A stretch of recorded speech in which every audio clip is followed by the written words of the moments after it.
One of my favorite things about the Nintendo Switch is scrolling through the eShop, looking for cheap games.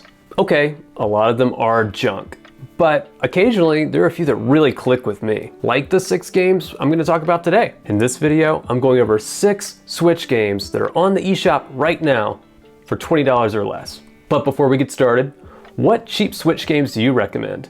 Help us all out and let us know in the comments. Hey, if you like Nintendo content like this, consider subscribing. We put out new videos every single week. All right, let's get started. First game on my list is Valis, the Phantasm Soldier. It's just 15 bucks on the eShop. The very first thing you're gonna notice about this game is how cinematic the cutscenes are. I'm really struggling to think of another game from this era with animated cutscenes like this. If you can think of one, let me know in the comments. Ninja Gaiden, maybe? Originally, Valis was released in 1986 for home computers, but the game was reworked several times after that. The version that we have on the Switch is a port of the TurboGrafx version of the game, which most people consider the best version.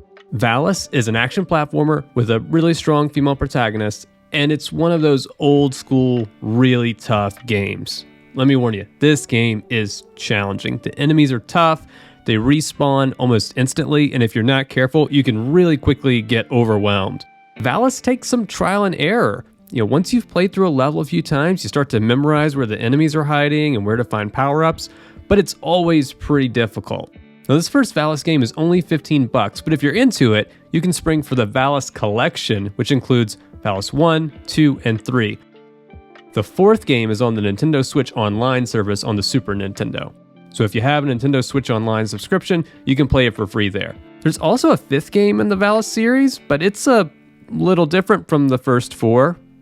If you're interested, Google Valis 5. Fair warning though, there are a lot of tentacles. I play a lot of RPGs, but racing games are probably my second favorite genre of game of all time.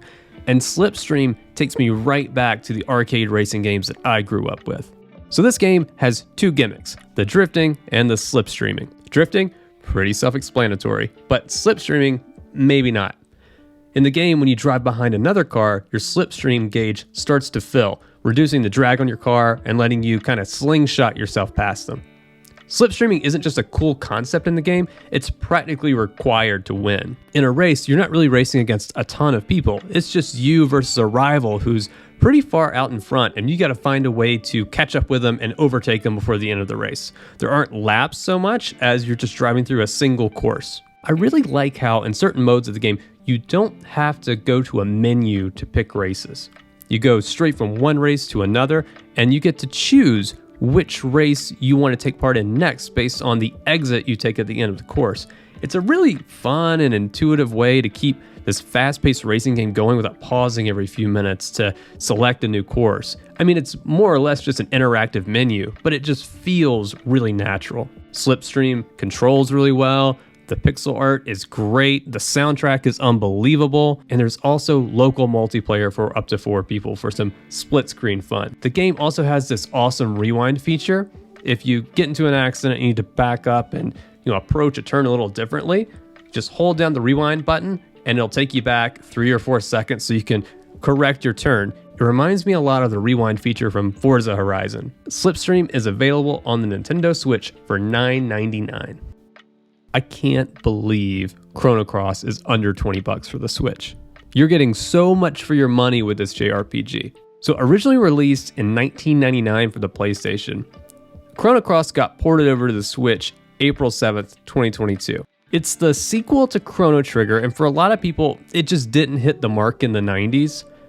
It is really different from Chrono Trigger, but I love it, and I had a great time with my playthrough. Where Chrono Trigger plays with the concept of time travel, Chrono Cross's story plays with parallel universes. You play as a boy named Serge, who finds himself in a parallel universe where he's already dead. He died as a kid. As you play through the game, you start to uncover the truth that unites these 2 universes, and you see a lot of the callbacks to Chrono Trigger. One of the big selling points of Chrono Cross is just the huge cast of characters you can recruit. If I'm not mistaken, there are up to 45 different characters you can recruit for your party. 45 different characters for your party. They all have different strengths, weaknesses, and attacks. It's really awesome. Chrono Cross just really does it for me. I love the tropical setting, the more traditional turn-based combat, and just the freedom you get to build the party you want. It's not Chrono Trigger for sure, but it's a fantastic PlayStation era JRPG. Chrono Trigger is $19.99 on the eShop.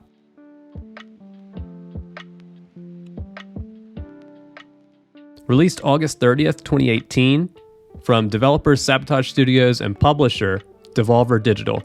The Messenger wears its inspiration on its sleeve.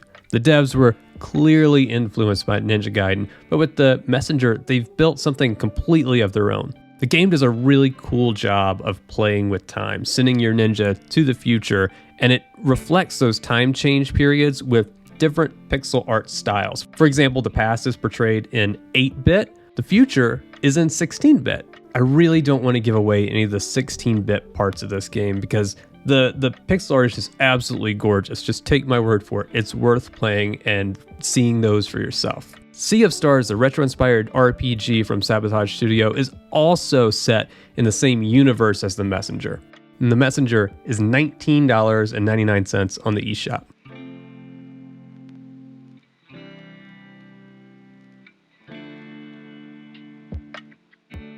Now, I won't tell you much about Doki Doki Literature Club. This game is definitely one you just have to experience for yourself.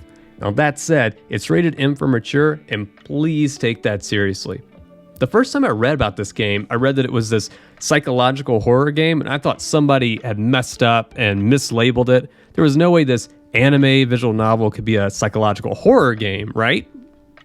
Well, it is. The game starts off like any other Japanese visual novel. You're a student. You end up joining the school's literature club to get closer to some of the girls in the club. You write poems for the girls in your class, you read some of their poems, and you just get to know them as the story progresses. All of that happens in the first 10 minutes or so I'm not giving anything away. I don't want to say anything more about the game because it's really best to go in as blind as possible. This is a great pickup for someone who's into visual novels and isn't easily disturbed. Doki Doki Literature Club is $14.99 on the Nintendo Switch. If you like classic 2D Zelda games, you've got to try out Turnip Boy Commits Tax Evasion. It's a silly name for a silly game. In the game, you play as Turnip Boy, a little turnip who's a little behind on his taxes. And because of that, you have to do some odd jobs for the mayor. You eventually unravel a huge conspiracy that shakes the garden to its core. It's a really funny game. It's super self-aware. It constantly breaks the fourth wall. I really enjoyed it. And it's a pretty short game. You can play through it in a couple hours. Turnip Boy Commits Tax Evasion is on the eShop for $14.99.